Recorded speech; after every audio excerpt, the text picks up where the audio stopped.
ഇന്ന് ഒരു ഈവനിങ് വ്ളോഗാണ് കേട്ടോ. വൈകുന്നേരം ചെയ്ത കുറച്ച് ഗാർഡൻ ടിപ്സുകളൊക്കെ ചെറുതായിട്ട് പറഞ്ഞു തരാമെന്ന് കരുതി. ബാൾസം പ്ലാന്റ്സിൻ്റെ ഒരു പോട്ടി മിക്സ് ഒന്ന് പറഞ്ഞു തരുമോ എന്ന് ചോദിച്ച് 1-2 പ്രാവശ്യം എനിക്ക് കമൻസ് വന്നിട്ടുണ്ടായിരുന്നു. അപ്പോൾ അതെല്ലാവർക്കും അറിയുന്ന കാര്യമാണ്. എങ്കിലും ഞാൻ ബാൾസം നടുന്നത് എങ്ങനെയാണ്, ഇന്നൊരു ബാൾസം നടാനുണ്ടായിരുന്നു, അപ്പോൾ അത് നിങ്ങളുമായിട്ട് ഷെയർ ചെയ്യാമെന്ന് കരുതി.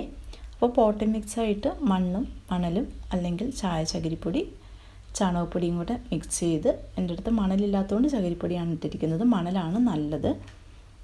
അപ്പോൾ മൂന്നും നന്നായിട്ടൊന്ന് മിക്സ് ചെയ്തതിന് ശേഷം നമ്മൾ സാധാരണ പോട്ടിൽ നിറയ്ക്കുന്നത് പോലെ നിറച്ചു. എന്നിട്ട് അതിലേക്ക് പ്ലാന്റ് വെക്കുകയാണ് ചെയ്യുന്നത്. പക്ഷേ പ്ലാന്റ് വെക്കുമ്പോൾ ശ്രദ്ധിക്കേണ്ട ഒരു കാര്യം എന്ന് വെച്ചാൽ, പ്ലാന്റ് ഞാൻ എപ്പോഴും ചെറിയ കട്ടിങ്സ് ചെറിയ പോട്ടിൽ നട്ട് വളർത്തി അതിനുശേഷം അതിൽ തൊട്ട് വലിയ പോട്ടിലേക്ക് മാറ്റി 3ാമത്തെ പോട്ടിലേക്കായിരിക്കും നമ്മൾ വലിയ പോട്ട് തിരഞ്ഞെടുക്കുന്ന 3ാമത്തെ പ്രാവശ്യമാണ്. ആ രീതിയിലാണ് ഞാൻ പ്ലാന്റ്സുകൾ വളർത്തിയെടുക്കുന്നത്. ഇനി ഇതുപോലൊരു പാമ്പുണ്ടായിരുന്നു, അപ്പോൾ ശ്രദ്ധിക്കാതെ ഇരുന്ന ഒരു പാമ്പായിരുന്നു. അപ്പോൾ അത് മൊത്തത്തിലൊന്ന് ക്ലീൻ ചെയ്തു. ഉണങ്ങിയ ഇലകളും ഒക്കെ ഒന്ന് ക്ലീൻ ചെയ്തെടുത്തതിന് ശേഷം അതൊന്ന് റീപോർട്ട് ചെയ്യാനായിട്ട് പോട്ടിൽ നിന്ന് എടുത്തപ്പോൾ നോക്കുമ്പോൾ അതിൽ നിറയെ വേരുകൾ മാത്രമേ ഉള്ളൂ. അതുകൊണ്ടാണ് അത് ഇങ്ങനെയൊക്കെ ആയിപ്പോയത് കേട്ടോ. നമ്മുടെ പ്ലാന്റുകൾ നശിച്ചു പോകുമ്പോൾ ഇങ്ങനെ എന്തെങ്കിലും ഒരു മിസ്റ്റേക്ക് അതിൻ്റെ അകത്ത് ഉണ്ടാകുമെന്ന് കരുതുക. അതിനുശേഷം പോട്ട് മിക്സായിട്ട് കൂടുതൽ ചകിരിപ്പൊടി ചേർത്തിട്ടുണ്ട്. കാരണം എന്താണെന്ന് വെച്ചാൽ പോട്ടിന് വെയിറ്റ് കൂടാതിരിക്കാൻ വേണ്ടിയിട്ടാണ് കേട്ടോ. എന്നിട്ട് പോട്ട് മിക്സ് നമ്മൾ താഴെ ഇട്ടതിന് ശേഷം അതിൻ്റെ മുകളിലേക്ക് പ്ലാന്റ് വെച്ചു. സൈഡിലൂടെ മുഴുവൻ പോട്ട് മിക്സ് ഫില്ല് ചെയ്തു. ഇനിയിപ്പോൾ എന്തായാലും അത് തണലത്തിരിക്കട്ടെ കുറച്ച് ദിവസത്തേക്ക്. ഇനിയിപ്പം വൈകുന്നേരം വളപ്രയോഗം ചെയ്യാൻ നമുക്ക് വീട്ടിൽ ഏറ്റവും ഈസി ആയിട്ട് പച്ചക്കറികളുടെ വേസ്റ്റുകളൊക്കെ ഇട്ട് എടുത്ത ജ്യൂസാണ് കേട്ടോ. അതൊന്ന് അരിച്ചെടുത്തതാണ്. ഇതിൻ്റെ ഷോർട്ട് വീഡിയോ ഞാൻ ഇട്ടിട്ടുണ്ടായിരുന്നു. അപ്പം ബീട്രൂട്ടിൻ്റെ തൊലിയൊക്കെ ഇട്ടുകൊണ്ടാണ് ഈ ഒരു കളർഫുള്ളായിട്ട് കിട്ടിയിരിക്കുന്നത്. അപ്പോൾ ഒരു കപ്പിന് 9 കപ്പ് എന്ന രീതിയിൽ വെള്ളം ചേർത്തതിന് ശേഷം വേണം നമുക്കത് ചെടിയുടെ ചുവട്ടിലേക്ക് ഒഴിക്കാനായിട്ട്. ഞാൻ പ്രത്യേകിച്ചൊരു കണക്കൊന്നും എടുത്തിട്ടില്ല. ഒരു ബക്കറ്റിൽ ഏകദേശം 1 കപ്പ് എടുത്ത് അതിന് നിറയെ വെള്ളം ഒഴിച്ചതിന് ശേഷം ചെടിയുടെ ചുവട്ടിലേക്ക് ഒഴിച്ചു കൊടുക്കുകയാണ് ചെയ്യുന്നത്. ചെടിയുടെ വലിപ്പം അനുസരിച്ച് പോട്ടിൻ്റെ വലിപ്പം, പോട്ട് മിക്സ് ഒക്കെ നോക്കിയതിന് ശേഷം വേണം അത് ഒഴിച്ചു കൊടുക്കാൻ. ഇല്ലെങ്കിൽ ചെടികൾ കരിഞ്ഞു പോകും, അത് ശ്രദ്ധിക്കുക. വലിയ പോട്ടും വലിയ ചെടികളൊക്കെ ആണെങ്കിൽ 1-1.5 കപ്പ് വരെ നമുക്ക് ഒഴിച്ചു കൊടുക്കാവുന്നതാണ്. ഇല്ലെങ്കിൽ 1/4 കപ്പൊക്കെ ഒഴിച്ചു കൊടുക്കാൻ പാടുള്ളൂ കേട്ടോ. ഇനി ഞാൻ ചെയ്യുന്ന കാര്യം ആരും ഫോളോ ചെയ്യണമെന്ന് ഞാൻ പറയില്ല ഒരിക്കലും. കാരണം ബോഗൺവില്ല പൂത്ത് നിൽക്കുന്ന സമയത്ത് റിപ്പോർട്ട് ചെയ്യുന്നത് അത്ര നല്ലതൊന്നും അല്ല.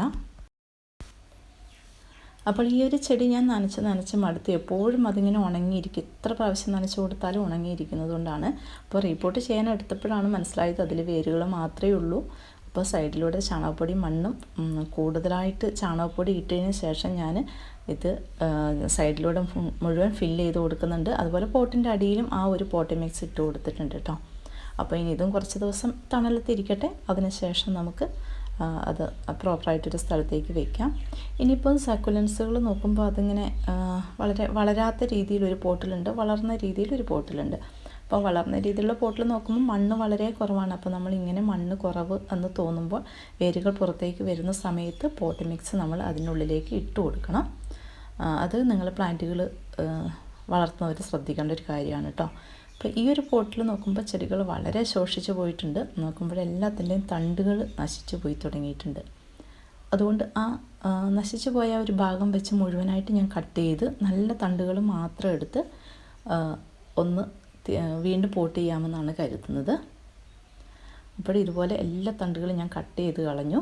അതിനുശേഷം ഈ ഒരു പോട്ടി മിക്സ് മൊത്തത്തിൽ നമ്മൾ ഒന്ന് മാറ്റുകയാണ്. എന്നിട്ട് പുതിയ പോട്ടി മിക്സ് ഇട്ടതിന് ശേഷം നമ്മൾ ആ പ്ലാന്റുകളെല്ലാം ഒന്ന് നട്ടു വയ്ക്കുകയാണ്. അപ്പോൾ ഇങ്ങനെ പ്ലാന്റുകൾ ചെറുതായിട്ട് നശിച്ചു തുടങ്ങുമ്പോൾ തന്നെ നമ്മൾ ആ ഒരു പോട്ട് ശ്രദ്ധിച്ചിരിക്കണം കേട്ടോ.